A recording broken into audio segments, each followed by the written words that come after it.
Benji Azlan here. Yeah. Hi, how are you? Heading to CARiNG Pharmacy, right? Yep, that's right.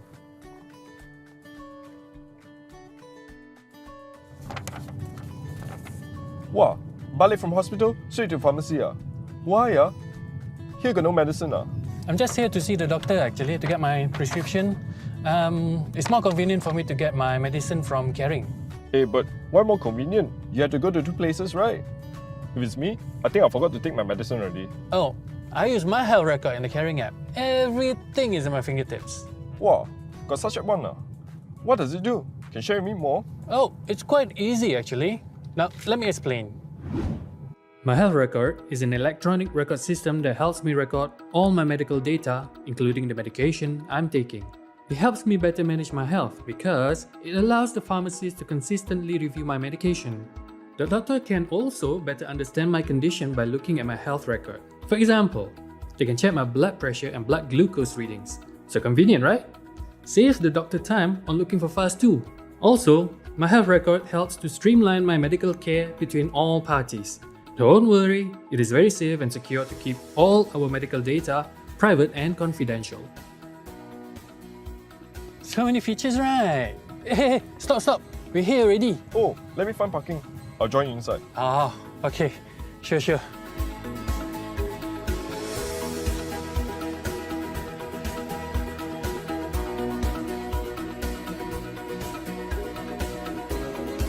Manage your health better with My Health Record. Like me. Sign up at your nearest CARiNG today. Encik Amar, yeah? Yeah, hi. Wow, so many medicine Yeah, need to stock up. Then you should know about CARiNG My Health Record app. Come, I tell you.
Hello. Hi, everyone.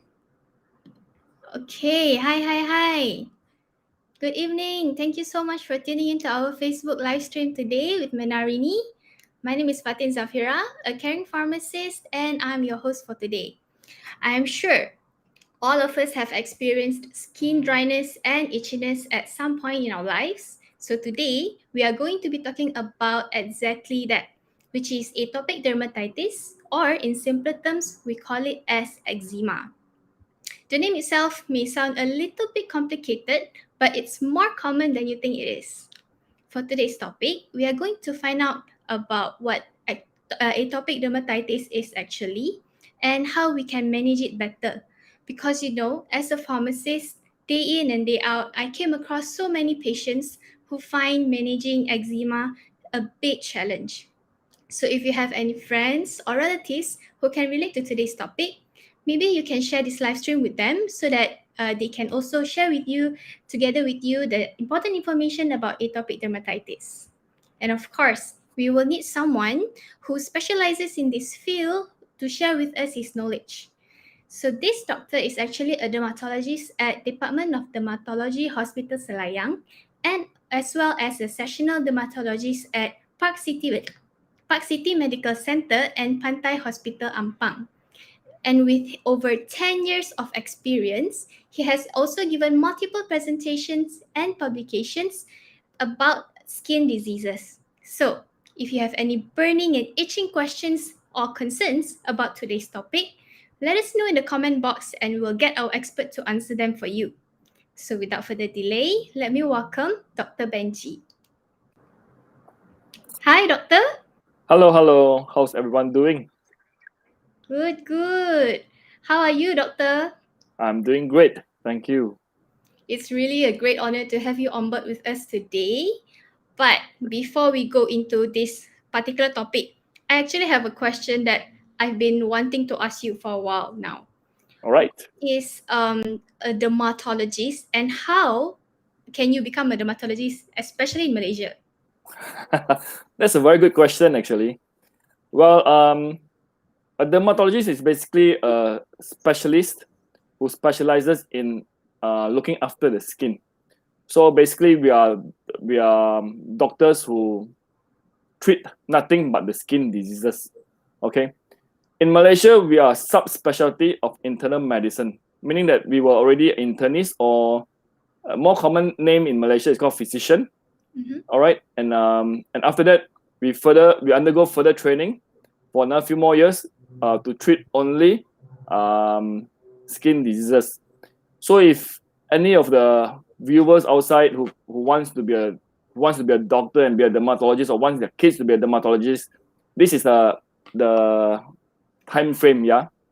5 to 6 years of medical school, 2 years of housemanship in Malaysia, another 3 to 4 years of MO-ship before you get to go into specialty training, or you may get to go into training a bit earlier, become an internist, okay, after about within 4 to 6 years after housemanship, and then work for another 1 or 2 years as a physician, going for another 3 years of training, and then you can be called a dermatologist. So it's a rather long process. It took me 12 years. Some of my friends who are smarter took them about 10 years. In the past, it's a bit faster, but in Malaysia, that's the time frame. If you're overseas in your UK, it can be done in up to 6-7 years. Okay, so if you look at most of the newer generation of dermatologists, we do have about three names behind our name. You know, our qualifications. It's rather long, isn't it? Yeah. Wow, it's such a lengthy process. I just found out about that. Today I learned. All right. Yep. Since we had also given a little introduction on what a dermatologist is actually, and now we can go into atopic dermatitis, which is our topic for today. So, Doctor, maybe you can give our viewers here a clearer picture on what is atopic dermatitis, its causes, and maybe also its symptoms.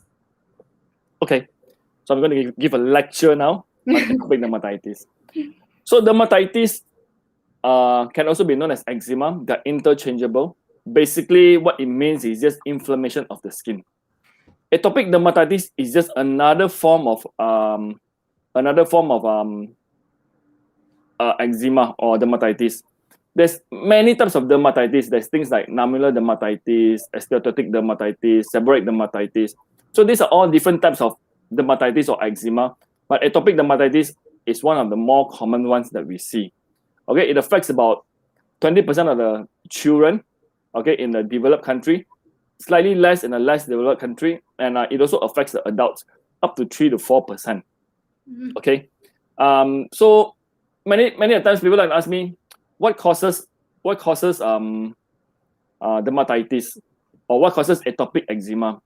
Actually, atopic eczema is a rather complicated disease. It's not as simple and straightforward as everyone thinks it is. Okay, it's a multifactorial, with multiple factors. One, there's a genetic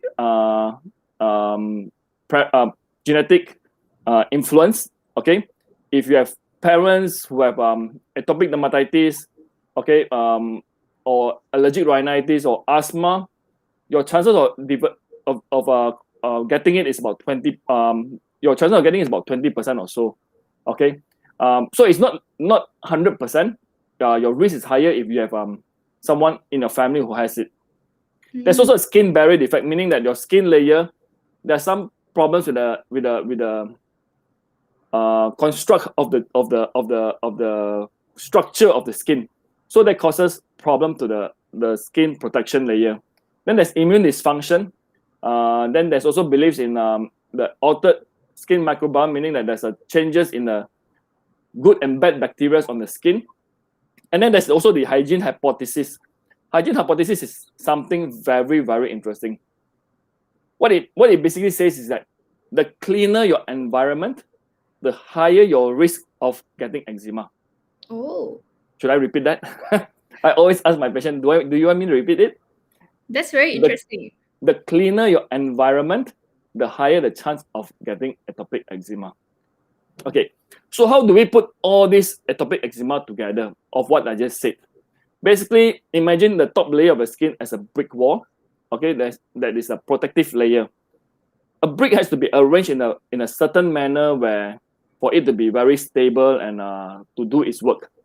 But when the brick is not arranged properly, then you get to see holes here and there. And what happens is the wind, the light, the dust can go through in and out either way. So that happens to our skin as well. So what happens is that when the skin structure is not good, you lose water easily. So you find that all patients with atopic eczema, their skin is rather dry. And because of the lack of the structure or the problems with the structure, the skins are also easily irritated. Okay, sometimes your own sweat can also irritate. The skin of atopic dermatitis patients are also easily infected, and the infection can actually flare the atopic dermatitis. Patients with atopic dermatitis are also more prone to developing allergy. But the basis of atopic dermatitis is not allergy. Okay, so if you have atopic dermatitis and you think that you're allergic to something, that something has to cause you to have a flare nearly every time. Okay, and there's a pattern to it. But the basics of your atopic dermatitis is not allergy. And allergy, especially food allergy, plays a very minimal role in an atopic dermatitis. So that's the top part, and comes down to the second part of the layer, second layer of the skin. There's a dysregulation in the immune system, meaning that the immune system a bit haywire. Okay, a lot of people like to ask me, doctor, what do I need to do to boost my immune system for this skin problem? Actually, you don't need anything to boost the immune system, because your immune system actually is going at a hyper activity. So it's very hyper. They're working more than they're supposed to be, and that's why it causes all this inflammation, the redness. And when that happens, you have more itch. And when you have more itch, you scratch more at the top layer, injuring more of the top layer, causing more inflammation, more itch, more injury to the skin layer. So it's a downward spiraling situation. So that's basically atopic dermatitis at a glance in a simple way. All right. We'll go deeper into that later on. But doctor, in the pharmacy, right, I would say 2/3 of my customers have at least, that come every day, have at least one complaint that is skin related, right? But maybe you can share some of the common complaints of eczema that you yourself come across in your clinic. So when a person with eczema, when they come in to us, first, normally the thing that they will describe is always, doctor, I have an allergy. I got an allergic skin. But I mentioned earlier, allergic skin, eczema is not so much due to an allergy, especially atopic eczema we're talking about. Okay, so atopic eczema, normally patient will come in complaining of itch, there's some redness, the skin is a bit rough. Sometimes you can see small tiny water bubbles, or we call it blisters. Okay, sometimes some of these lesions, after you scratch, it can become very raw, and it comes up, you have some serious discharge. Serious discharge basically just means that some fluid from the blood vessel that seeps out through the skin. And sometimes when it dries on the cloth, it appears a bit yellowish, and a lot of people think that this is pus. Okay, so that is not the case. It's more of serious discharge. And you also see a lot of dry skin on top of a lot of these scales. like kulit mati, all these white color things on the skin. So it's basically what you see on the atopic dermatitis skin. Okay. Okay. Right. Sorry. I would like to comment on the question here. I know there's a relation between asthma and atopic dermatitis. Okay. So actually, I forgot to mention earlier on. In adults, there's always diabetes, hypertension, and also cholesterol that goes together. I always call them tiga serangkai. Tiga serangkai, orang dewasa. There's also a tiga serangkai budak-budak lah. Okay, the three good friends. They are the atopic dermatitis, asthma, and also allergic rhinitis. These three likes to go hand in hand. They are more or less in a similar spectrum of a disease. When you get one, you're at risk of getting the other two. Okay, but having one doesn't necessarily mean that you're going to get the other two. Okay, some people who are not so lucky, they do have all three. All right, and you come in stages. You come someone with one first, and then come the other one, and then come with the other one. So it doesn't necessarily happen at the same time. Everything. Sometimes it doesn't. Okay, all right. Oftentimes, right? The customers or the patients, I would say, that come into the pharmacy with a complaint of eczema-like symptoms are usually parents who are bringing their child to me. Meaning to say, the ones that I encounter in the pharmacy are more of the children group. But is there any specific age group that is of a higher risk to atopic dermatitis? Actually, atopic dermatitis can occur at any point in time. But more commonly, 90% of the time, according to the literature, it occurs before age of 5. But that does not mean that as an adult, you can't get it. As an adult, you can still get atopic dermatitis, although it is not that common as compared to children. Okay. But let's say for adults, what are the changes, like bodily changes that happen to them that trigger them to be getting atopic dermatitis all of a sudden? Oh, that's a very good question. There's no bodily changes, but what happens is that just in adulthood they start to develop all these atopic eczemas, and then the symptoms, the signs and symptoms correlates with the classical signs, okay, or the classical presentations or the classical sites where the skin is involved. I can't answer you why exactly some of these adults get it, but like I said earlier on, because it's multifactorial, it's a rather complicated disease, and in fact the inflammatory pathway, okay, meaning that the how the inflammation moves, or what the cause of the inflammation, there's multiple types of inflammation that's ongoing. Hence, when we are looking at the current new treatment modality that's being offered, or the one that's undergoing research, they're targeting at different levels and different kinds of cells that causes this inflammation, and not everyone will respond to the very same drugs. You know, let's say drug A may help with this group of patients, but not the other group. The other group may respond better to drug B, but not to drug A. That kind of situation. So it's rather complicated, and it's a bit different from psoriasis, where the inflammatory pathway is rather straightforward. There's only one path, whereas atopic dermatitis has multiple pathways. Understood. Okay, before we move forward, we actually have a question from one of our viewers, Selina Liu. Is it true that certain food leads to inflammatory reactions on skin?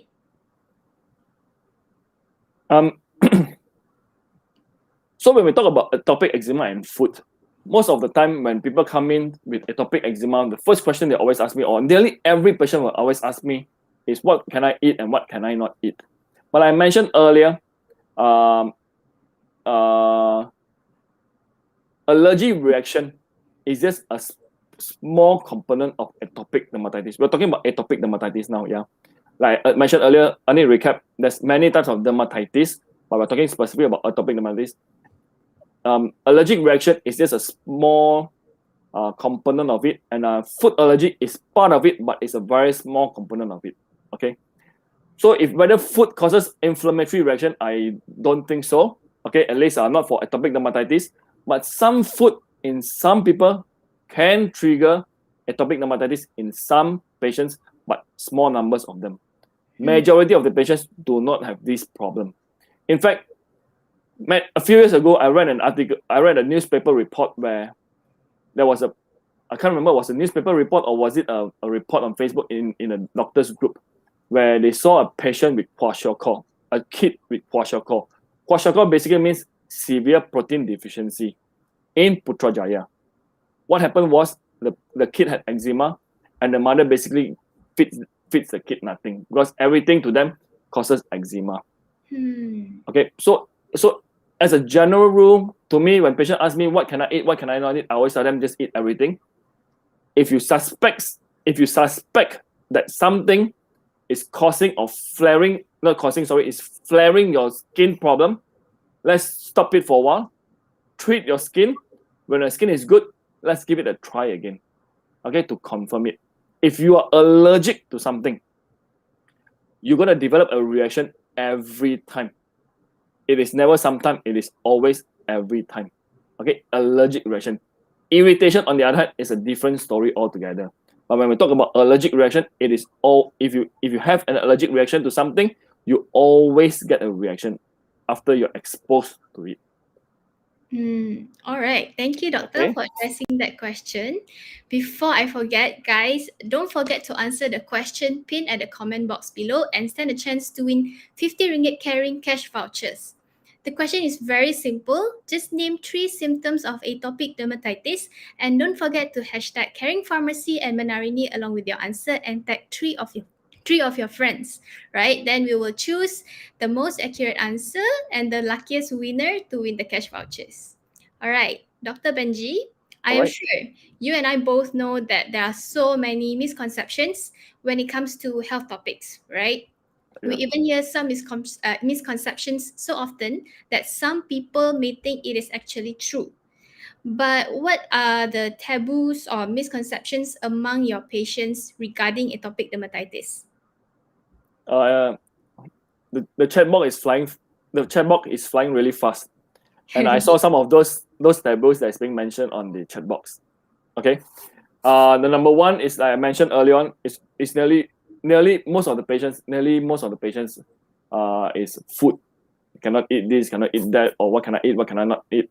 Okay, food is one of the biggest taboo, especially comes to seafood. Okay, so a lot of patients with eczema, they don't eat certain foods as been advised by their friends and family members. Okay, the other thing that probably, and one of the things that people is asking here as well is whether it can spread to the other person. Okay, atopic eczema is a skin disease for the patient themselves only. It is not an infection, hence it will not spread to other people. All right, so it is purely a patient's own skin problem. What other taboos? Maybe about stress. Does stress cause a flare of the atopic dermatitis? It may. I wouldn't say it's 100% not.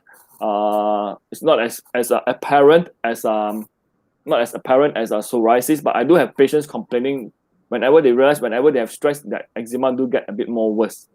Okay, so I can't dismiss that. Okay. But otherwise, I think the biggest taboo is always food. Yes. So much so that sometimes if the patient don't ask me, I'll make them ask me. That's true. Actually, even in the pharmacy, I always get questions from customers and patients. They ask me, so what should I avoid? What should I avoid from eating? Right? Yep. So we have one question from Miss Koshilia. What is the best way to add moisture for those who have eczema for many years? Okay. So as I mentioned earlier, our top layer of the skin is like a brick wall. Okay, currently with multiple holes. If our brick wall got holes, what we do, we take a cement, we tamper, right? We just cover up with the cement and sandpaper it, paint it, everything looks nice. Unfortunately, we can't do that for our skin. Okay, so our skin cement will have to come in the form of moisturizing or moisturizers. Moisturizing of the skin actually starts from shower, Shower maximum twice a day, not more than that. No longer than 10 minutes. No hot water. Only warm water, 32, 33 Celsius kind of heat and hottest. And use moisturizing soap. As a general rule or principle of moisturizing soap, it basically means that soap that when you apply or lather on it, you have minimal to zero bubble, and when you rinse, you still feel like there's something on your skin that there's like, no, I can't rinse it off. All right, takes a while to rinse it off. Like, how come it's still something slippery? What is it not going away? That kind of thing. And after that, use a towel to dab dry your skin. Don't wipe your skin, but dab dry so that's still a bit wet, and then apply moisturizer. Okay, so that's the best way. Moisturizer has no medication in it, so it doesn't matter how frequent you use. To me, if your skin is very dry, the more the merrier, the more the better. The only pain that you're going to get from using so much moisturizer is a bit of pain in your pocket. Okay, but otherwise, if you do it well, actually you can save a lot of money from seeing a doctor. That's true. You know? Rather than keep looking for the correct treatment, maybe just try to moisturize our skin first and see how it goes from there. Because most of the time, the itchiness is caused by the excessive dryness on the skin. Correct. Right? So I would like to add here as well to just educate. Moisturizers actually comes in 3 forms. Okay, a lotion form, a cream form, and an ointment form. Of these 3 forms, if your skin is very dry, ointment form is the best, especially when you use it after shower. It can lock the water up to 90%. You know, so it's really very good. And if you use a synthetic ointment made of this what do you call that? Something I can't remember what is it called. That one gives you a block of about 20+% only. So you can imagine your cream and your lotion is way much lower. All right, hence you need to use it very regularly.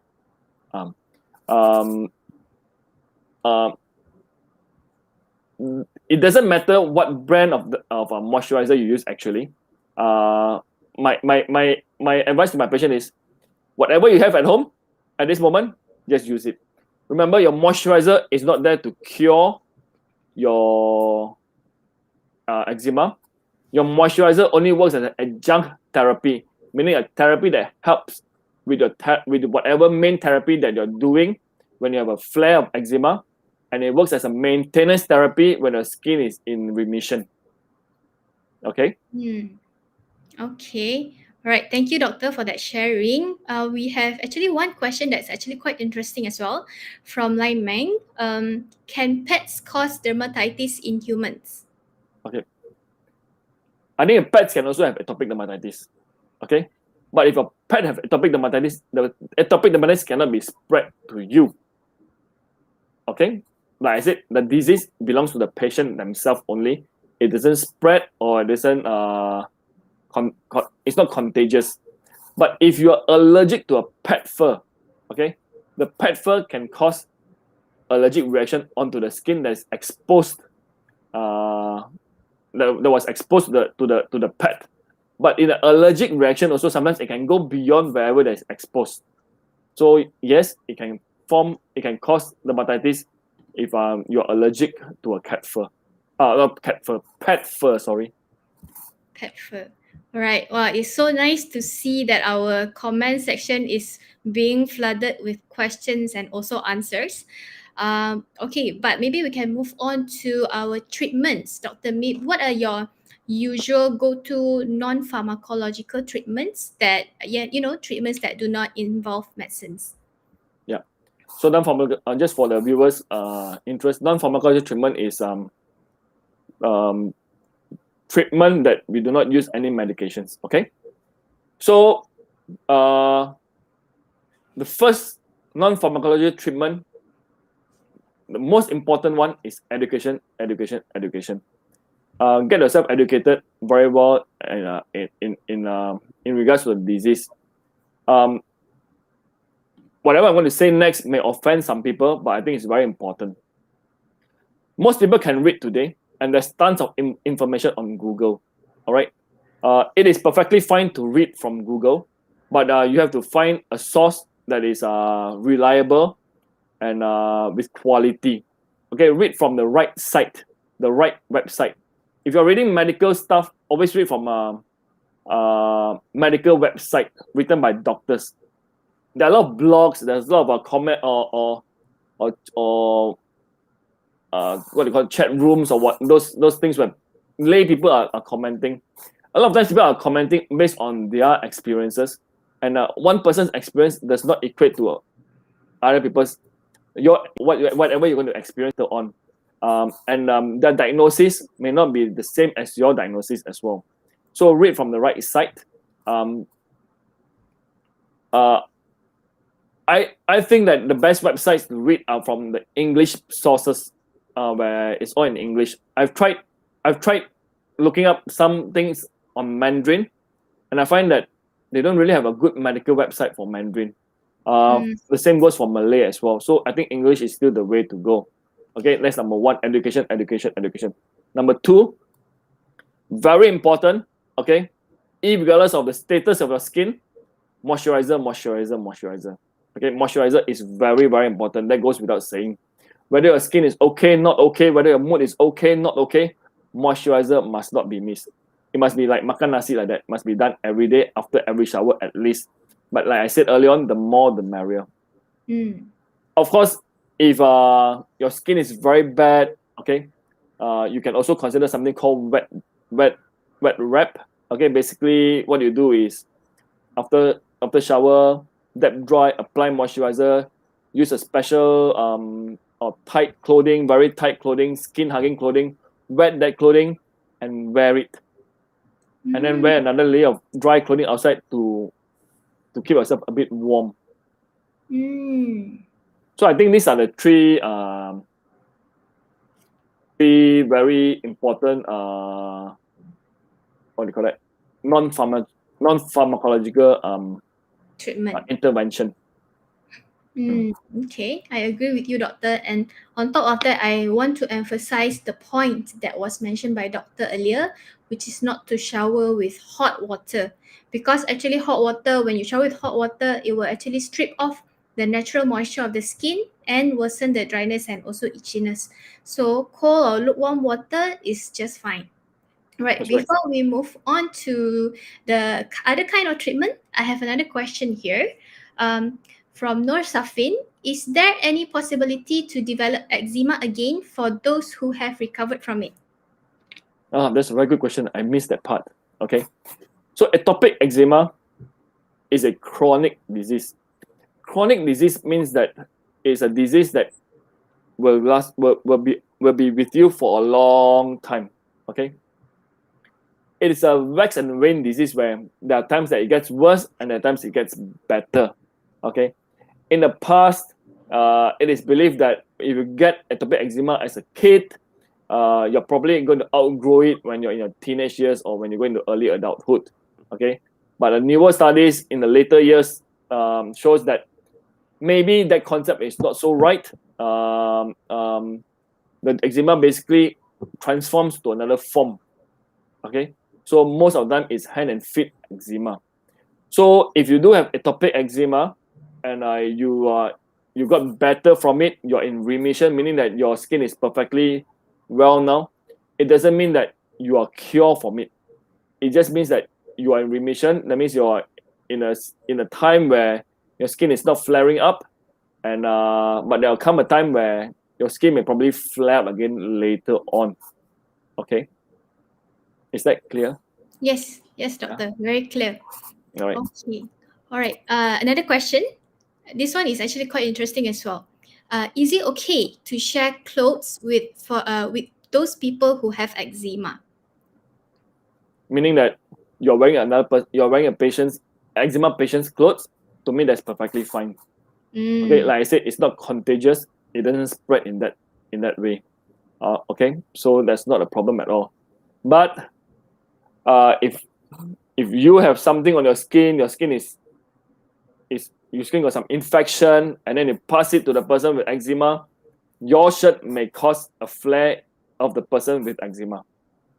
Okay, because you're causing them to get infection. But that is not a very common thing, or I can't think of a situation where I've heard of patients doing that in the past. Okay. Point is, don't share the clothes lah. Actually, if you have a, actually if you strip naked, you hug a patient. If you're normal skin and you hug a patient with eczema, you for 24 hours, 48 hours, 72 hours, you will never also get eczema, no matter how bad the eczema is. Okay, so don't worry about patients with eczema. It will not spread to you. You won't get. It's not contagious at all. Okay, be kind to patients with eczema. Okay, because they are already suffering from a skin problem. Some of them may have some self-esteem, self-confidence issue. Okay, the least that we can do for them is to be there, to be supportive, to help them go through all these things. Okay. Thank you, doctor, for highlighting that. I'm sure it's very frustrating, and I can tell every time a patient that comes into the pharmacy with eczema problem, I can sense that they are very, very frustrated with their condition, because they are trying literally everything under the sky to get the itchiness and dryness off, right? So for these people who have tried the treatments that don't need medications, but still they're still having the problem and it doesn't seem to work, then we would consider it as a serious case lah. So for serious cases, I think they will need treatments that require medications, right, doctor? So what medications or treatments do you usually prescribe to these patients? Okay, so in terms of treatment, let's talk about severity first. Okay, severity, there's two ways of looking at it. One is a doctor assess the severity. Okay, we look at the skin, we score it, and then we say, oh, he's at a severe level or moderate level and things like that. But I also believe in how the patient feel. Okay, some patients, they may be actors or actresses, or they use their face to cari makan, you know, their TV hosts or whatever, and they can't be having eczema here and there because it's going to look very funny. So a little bit of eczema maybe on here for TV actress is a big deal. Right? To them it's severe, because now how are they going to act? They can't be putting very thick makeup and to go and shoot their show. All right, so it's a bit subjective to me in that sense. But when you have very bad eczema, or when you think that your eczema is not controllable with just normal moisturizer, then it is time to use medications. Medications come in two forms. One form is a topical form, where you apply. Another form is oral form, or we call it systemic therapy. Okay, so let's start with topical therapy. Topical therapy is nearly always topical steroids. When I talk about steroids, most people will be jumping, oh, steroids is very bad, it is not good, you know, it's dangerous. Well, I agree. It is true, steroids is a very pariah and lousy drug. Okay? That is only if you abuse it. But if you understand steroid well, steroid is actually a very special drug. In certain cases, steroid is life-saving. Without steroid, you're guaranteed to die. In certain conditions, certain skin conditions also. Before the era of steroid, when the patient has certain skin diseases, they're bound to die. Definitely. Okay, the mortality rate is 100. But with steroid, that has changed things. So steroid, if you use it correctly, is a magic drug. It saves life. But when you abuse it, then it becomes a very pariah drug, because it comes with a lot of other side effects as well. So when we talk about topical steroids comes in 4 different strengths: a mild strength, a moderate strength, a strong, and a super strong or super potent. So you have to learn how to play around with this. How you have to understand how does this steroid work, and at what strength level they are. So then you play around with it. Then you have to discuss with your doctor, okay, to learn where to use. Someone said that steroid cream made my eczema more itchy, so I prefer oral tablet. All right. So one of the reasons that sometimes steroid cream may make certain people itchy is there's 2 reasons. One, they may be allergic to steroid. Although steroid, it helps you to reduce inflammation, but some people are allergic to steroid, unfortunately, but that's not very common. Number 2, there may be something in the cream that causes them to be allergic, and a lot of times this is due to the preservatives. Okay, so if a topical steroid doesn't work there's always something of what we call the topical calcineurin inhibitors. These are the non-steroid stuff. You can use it to apply anywhere. In fact, you can apply it to around the eyes because it's not steroid, so it's very, very safe. But the downside to that is it's super expensive. Okay, there's two types of calcineurin inhibitor here. One is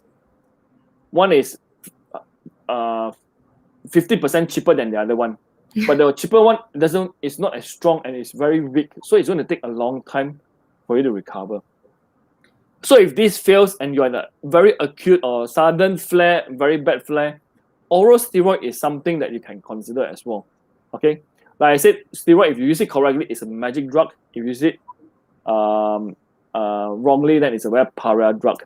So then the oral steroid is something to consider. That also depends on your doctor, how you interact with your doctor. We have different way of prescribing it, which I'm not going to go into. And if all this fails, meaning that if you have a frequent flare, your steroids can't control it, then we have to go into a systemic immunosuppressant. Systemic immunosuppressant just basically means that medication that you take that will reduce your inflammation, okay? Reduce your immune system. Like I said earlier on, your second layer of the skin, the immune system is a bit too hyper, okay? It's too active. So we are taking medication to suppress it. So this comes in the form of medications like methotrexate, azathioprine, cyclosporine. These are the types of medications that we can try. And different people, unfortunately, have different response to these medications. Some people work very well with certain medications, some people don't. Okay, unfortunately, we can't tell who will respond better. We have to try from one to the other. Okay, and if this fails, we are actually very lucky now in this new era. Unlike my teachers, in those days they have very limited armamentarium to treat atopic dermatitis. Now we have new drugs. We have two different new drugs that we call biologics. Okay, one was just launched last week. Another one was just launched about a year or two ago. One is an injectable form, one is oral form. The only downside to that is price is rather expensive. Okay, but it works rather good. Okay, but again, not 100%. It doesn't work for every patient. Like I said, because the pathway is very different, so it blocks a different pathway, and it may not be blocking the pathway that you have. Right, doctor. That is actually that one point that I always emphasize to my customers and patients, because whenever they come to the pharmacy or whenever they are prescribed something by the doctor, they are expecting for the problem to go away in that instant. Once they start using, it will go away. So that's their expectation usually. So whenever I dispense medications, I will remind patients and customers that the reaction might be different from person to person, even if it works well with maybe your mom or your sister, but it may not work well with you. So things like this, people have to take note and just continue to find the one that is most suitable with our body. That's right. It takes quite a bit of time. Sometimes takes a few months for us to get it really controlled. The very bad eczema, like even my teacher takes about 9 months to give a very good control for a patient. That's my teacher, so they are a lot more experienced, they're a lot more well-versed, and so it's not something that is just settled. It doesn't work that way, unfortunately. Agreed. Okay, doctor, we have a question from Miss Lim Yu Keng. Can I use antimicrobial wound dressing to cover the affected areas? Actually, I'm not very clear with the question, but if you have a wound, okay, you can always use an antimicrobial wound dressing to cover the wound, not a problem. Okay, but if you have just purely eczema, then it is unnecessary to do that, unnecessary to waste that money. Okay. Next question will be from Eileen Key. Can people with eczema swim in a pool or in the sea? That is a very good question. I always find that you already have eczema, okay, you're already kind of suffering from the disease. So I wouldn't want to limit your activity. I want you to live your life as normal as possible. Okay, so then, especially for kids, you cannot be looking at all your friends swimming in the swimming pool or playing in the sea, and then you say, you jangan pergi, you don't go. It is very difficult, isn't it?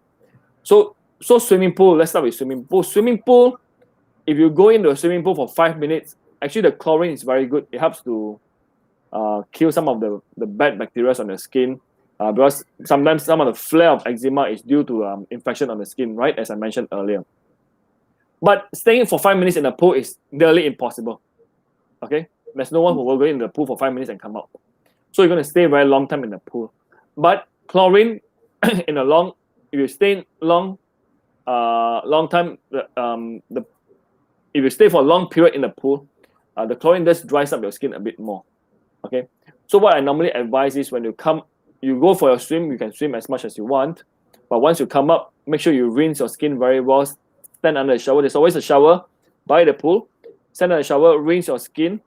Okay, rinse as much as possible. And if your home is far away, apply a moisturizer first before you go home, or otherwise go home, shower immediately, and apply lots of moisturizer. And that applies to the sea as well. So you also do the same. You also rinse yourself very well off the salt water. Don't wear the wet clothing of don't wear the clothes that is soaked with salt water on once you come out of the sea, and rinse yourself very well to get rid of all these things. Okay. Thank you, Doctor, for addressing that question. Another one that is commonly asked by a lot of people. So this is asked by Elisa Cheng. Will eczema be inherited to our kids? Yes, there's a risk. There's a risk of passing it on to your offspring. If you have either atopic eczema, allergic rhinitis, or asthma. If you have either one of these three, you can pass either one of these three to your offspring. Sadly, but yes. So if you have asthma, your kids may get atopic eczema. Oh, right? okay. So it's either one of those three you can pass one of those three, which is not the same, to your offspring. Interesting. Interesting how our body works, right? Okay, before I go to the next question, this one is from Selena Liu. Some blisters or flare-up is due to bacteria known as Streptococcus. Is this not contagious? This is a very good question. So if there's a very clear-cut, very obvious infection, yes, the infection can be contagious. But a lot of times the infection in the atopic eczema patients, they're actually subclinical. What happens is that this bacteria actually secretes a toxin, and that toxin actually causes a reaction in the skin that causes a flare of the eczema. So when you look at the skin, there is no very overt kind of infection. There's no like pus here and there, nothing. But it's just a flare of eczema, and when all the skin is just red, scaly, a bit of a red and scaly, and very eczemated style of skin, very rough. So it's not really clear cut kind of infection. So in fact, in some countries, when there's a flare of eczema, the first thing they do is they give antibiotic first. That's their practice. Instead of giving steroids, they give antibiotic first. Yeah. So that kind of infection is a different form of infection we're talking about. Because it's an infection, and the infection causes a flare because of a form of endotoxin that's being released by the bacteria, causes a reaction of the skin. Okay. All right. Thank you, Doctor, for addressing that question. Okay, Doctor, most often times than not, right? Customers or patients, they will think of the pharmacy first. Say, for example, if they have rashes somewhere on their body, or dry skin, or itchiness, they will think, okay, I'll just go to the pharmacy and just get something and go home, because they want to save them their time and trouble of traveling all the way and waiting and making an appointment with the doctor, right? This is the most common practice. But at what point should a patient consult the doctor? Are there any specific signs and symptoms that they should look out for? So I think when whatever you're applying can't control your symptoms, or your skin situation is pretty bad, it's involving a lot of area of your body, then probably it's time to see a doctor.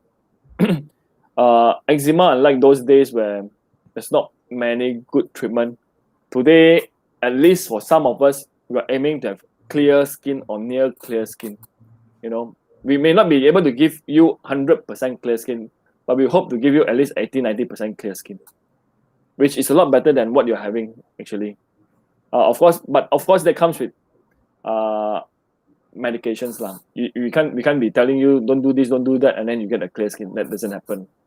There's a lot of medications now that we can really work on and really do a lot of wonders to you.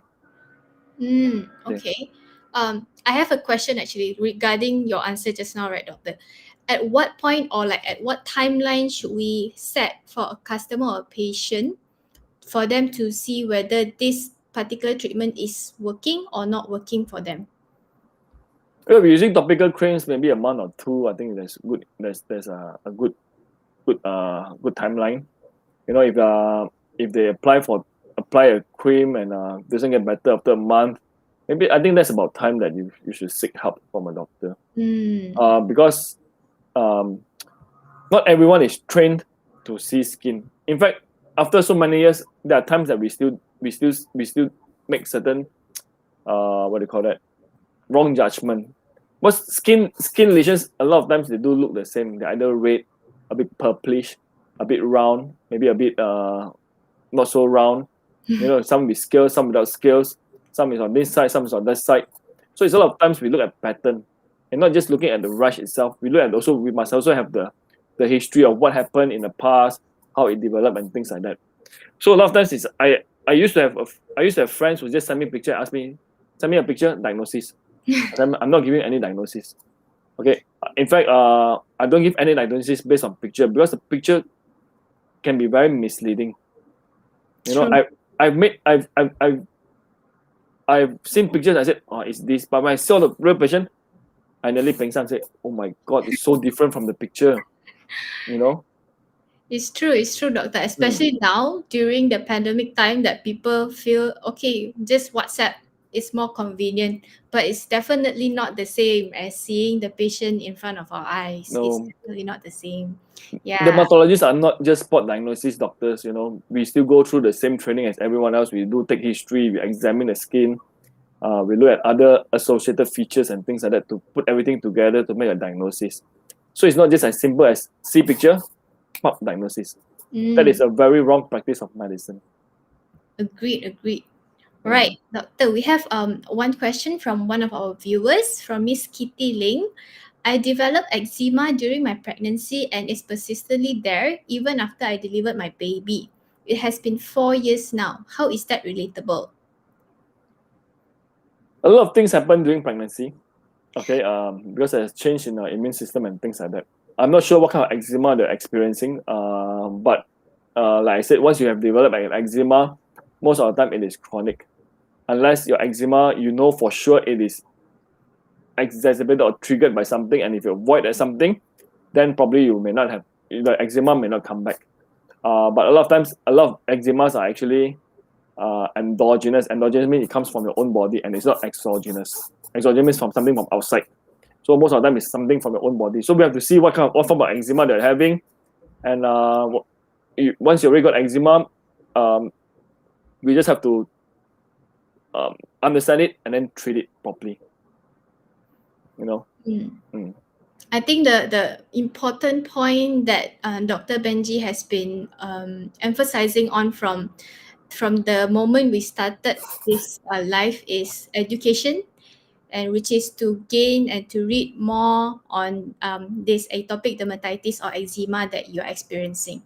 All right, doctor, before we move on to the Q&A session, I would like to remind our viewers to not forget to answer the question pinned at the comment box below so that you can win 50 ringgit CARiNG Cash Vouchers. And the question is very, very simple. Name 3 symptoms of atopic dermatitis and hashtag CARiNG Pharmacy at Menarini, and also tag 3 of your friends to increase your chances of winning. So it's as simple as that, and then we will select and message the winners with the most accurate answer. Okay, doctor. We're going to move to the Q&A session now. So I hope our viewers can just put in the questions in the comment box. Right, so one of the questions came from Imaika Hani Kamal. What do we do with facial laser-induced eczema? I went to a very reputable clinic for that laser. Oh, I can't answer that question because I don't know what actually happened. I don't know what is the skin condition like. I don't know if it's really eczema or not. The best thing to do is go back to the doctor and whoever did it to you and ask them what is it and for them to answer the question better. I'm sorry I can't answer diagnosis. What is that diagnosis? And when I can't see, I can't comment. Okay, it's very unfair to comment on something that I don't see. Understood. All right. Next question is from Miss Josephine. Our atopic dermatitis will get better. Will our atopic dermatitis get better if we improve our immune system? Atopic dermatitis, like I said earlier on, is a chronic disease. Okay. I'm not sure what you mean by improve your immune system because your immune system actually hyperactive. Okay, it's very active. It's doing a lot of things. Okay, so the medication or the treatment that we give is actually suppressing it. So I think the answer is I can't answer that question. Because there is no way that we can improve our immune system. What do you mean by improving our immune system? You know? I think maybe what Miss Josephine meant was maybe taking more supplements of vitamin C that can boost our immune system. Okay, if we're talking about that, all right, if like so there are recently there are studies on antioxidants that may help with reducing atopic dermatitis because part of the equation to the atopic dermatitis flare is due to oxidative stress. So that is something to be considered. So oxidative stress, so antioxidants can come in the form of topical treatment. There are some topical treatment that you can apply, and you can also try some antioxidants in the form of oral. So if you are talking about other supplements, then there are some studies to show that probiotics do have a role to play. Okay, because it has something to do with the gut microbiome. So some studies says that it's useful, some studies says it's not. But if you want to try, if you can afford, I would always say yes, by all means, go ahead. Okay, I did have some people asking about probiotics. There are some evidence on it, so it is worthwhile to give it a try. Okay, thank you, Doctor, for addressing that question. And to I do see all the questions being flooded in our comment section, but I'm afraid we are running out of time. However, if you still have concerns about your condition or your skin, I would really advise to make an appointment with a skin specialist and to find out more about your condition. All right, Doctor. Yes. I want to answer one question. Okay, sure. Okay. Jessie Liu asked, can consuming food like fruits reduce the effect of eczema? Medication have side effects? I would like to talk about side effects. Every medication have side effects, even the Panadol that you buy from the 7-Eleven. Okay, side effects just basically means that certain unpleasant or adverse effect that is experienced by some people when they take the medication. Okay, so the different side effects, especially if you are under the care of a specialist, we do know the side effects of the medication, and a lot of times especially when we give immunosuppressants, we do monitor the side effects. Okay, so it's all about balancing the benefit to the patient and also the side effects of the medication. So that's something that we do. Okay, but by just taking fruits, because we want to increase the vitamin C and things like that, to reduce your eczema, personally, I don't think it really works. Only with that, it wouldn't work. Okay, you still need medication, unfortunately. Okay. Thank you, Doctor, for addressing and highlighting that. That's very useful information for all of us. Right. Okay, I think that's the end of our sharing session. But I just want to remind our lovely viewers once again not to forget to answer the question pinned at the comment box together with the hashtag CARiNG Pharmacy and Menarini to stand a chance of 50 ringgit CARiNG Cash Voucher. And the question is very, very simple. Name 3 symptoms of atopic dermatitis. All right, doctor, before we leave this live session, do you have anything else you want to share or emphasize to our viewers? The skin diseases comes in many forms, and there's many diagnoses and many type of diagnoses. Like I mentioned earlier, it takes us at least 3 years of training to become a dermatologist, and that also doesn't mean that we know everything. So if you do have any problems or any skin diseases that you're not sure, do consult your doctor. You can always go to the GP first, and the GP can't manage us. They will know who to refer you to another dermatologist, or you can go to your nearest dermatologist. And if you need to find a dermatologist, a good place to look up is Persatuan Dermatology Malaysia website, or you can look under National Specialist Registry. Under there, there's a specialty which is dermatology. So then you know who is your dermatologist around you or nearby you. Okay?